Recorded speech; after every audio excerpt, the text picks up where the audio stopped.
morning, my name is Adriano Donati and I am the Head of Investor Relations here at Unipol and UnipolSai. I'm going to take you through our preliminary full year 2018 results, the last year of our 3-year plan. These results are affected by a number of extraordinary items, including the gain on the sale of Popolare Vita and the write-down of Unipol Banca, linked to the decision to sell it. For further details on this item and on the related strategic agreement with BPER, I would like to direct you to the conference call with our Group CEO, scheduled today at noon CET. I also remind you that the perimeter of the group has changed since 2017, with Popolare Vita leaving the perimeter and Unisalute, Linear and Arca now included under UnipolSai.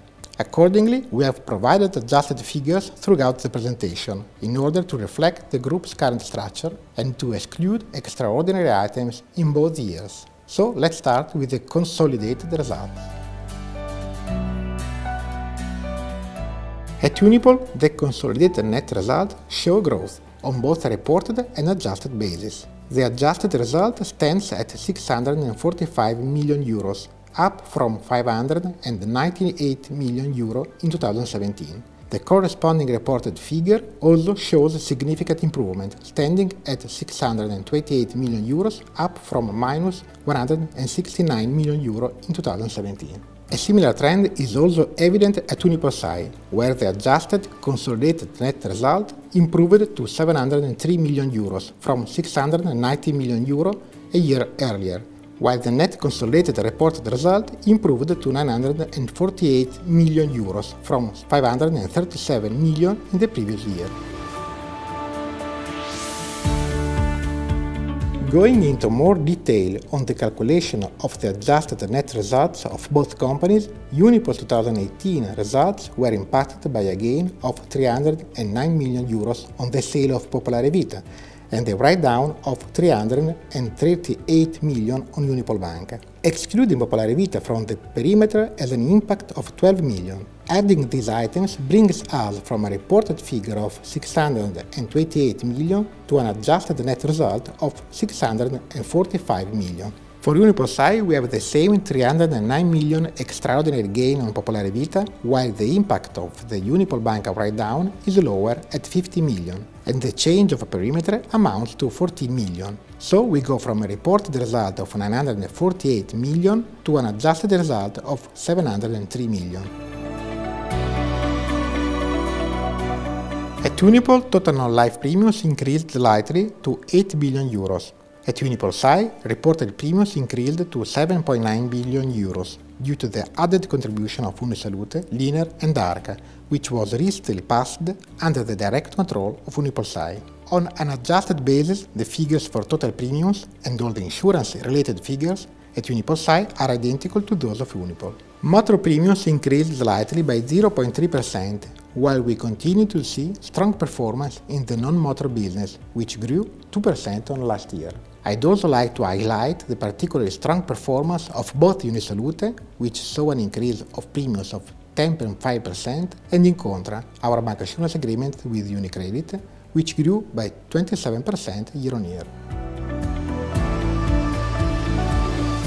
The combined ratio after reinsurance stands at 94.2% at Unipol and 94.3% at UnipolSai on a reported basis, a significant improvement on last year.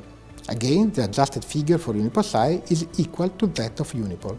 These figures include a notable impact from Nat Cat in Q4, in particular storms in northeastern Italy and Liguria, only partially offset by reinsurance.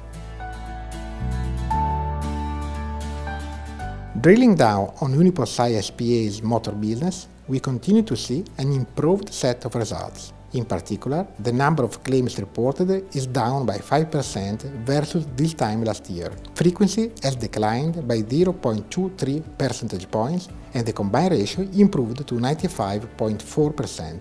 The overall policy portfolio grew by 0.1% and at year-end the total number of black boxes installed reached 3.8 million, 41% of the retail portfolio. Average premiums decreased by 1.6% year-on-year, a lower rate of decline versus this time last year. Now, turning to our other insurance companies, we see good performance across the board, with all 4 companies improving on last year. First up is the continued strong performance of Unisolute, where premium income has increased to 410 million euros, while the combined ratio remains strong at 90.4%, resulting in a net profit for the year of 40 million. Linear continues to improve its performance, further lowering its combined ratio to 96.7% and closing the year with a net profit of 9 million euros. Incontra, meanwhile, as I previously mentioned, saw excellent growth in premiums, having also benefited from its expansion into the sale of health products, with an extremely low combined ratio of 53.7% and a net profit of 7 million euros. Arca continues to increase premiums to 120 million euros, delivering a net result of 30 million, maintaining excellent profitability. On the life side, total premiums on a reported basis were largely stable at Unipol, standing at 4.4 billion euros. At UnipolSai, the reported figure increased to 3.8 billion, due to the inclusion of Arca within the perimeter. On an adjusted basis, premiums increased by 15.4% at both companies, driven by strong performance from Arca Vita plus 51%, with UnipolSai SPA also contributing significant growth of 8.2%. Looking at the segregated accounts, good profitability is still evident here, with the gap between the average yields and the average minimum guarantees improving to 1.91% at both companies under the current perimeter.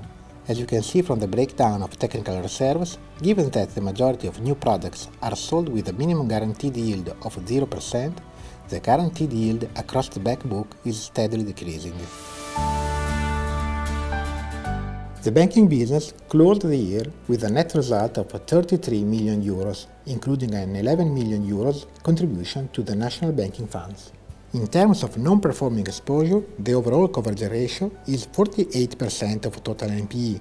The majority of this is UTP, covered at 46%, while bad loans sofferenze are covered at 72%. The net NPE ratio is confirmed below 6%. Turning to the NPE business, as I am sure you are now aware, on the 1st of February Unipol Rec became operational, with 553 million euros of net loans. Since then, 311 million euros of gross bad loans have been sold off, with total collection of 95 million, 31% of their gross book value, an excellent result for the company in its first 11 months of operation. 490 million euros of net bad loans remain, covered at 81%. In terms of asset allocation, at Unipol bonds represent 84% of the portfolio, a slight increase on the previous quarter, with Italian government bonds representing 48% of the total portfolio. Total investments are equal to 53.1 billion euros. The asset allocation at UnipolSai mirrors this, on a total portfolio of 51.3 billion. Moving on to financial yields, again the running yield remains solid at 3.3% for Unipol and 3.4% for UnipolSai. On top of this, a strong contribution from realized and unrealized gains led to a total yield of 3.8% and 3.9% for the two groups respectively. On an adjusted basis, the figures are effectively unchanged. The total value of the real estate portfolio stands at 4 billion euros, with 91 million of sales made during the year, from 169 transactions. There were 68 million euros of write-downs, of which 25 million in Q4. Our proposed dividend is stable at the same level as last year, 18 cents per share at Unipol and 14.5 cents per share at UnipolSai. In terms of solvency, the ratios at both Unipol and UnipolSai remain solid.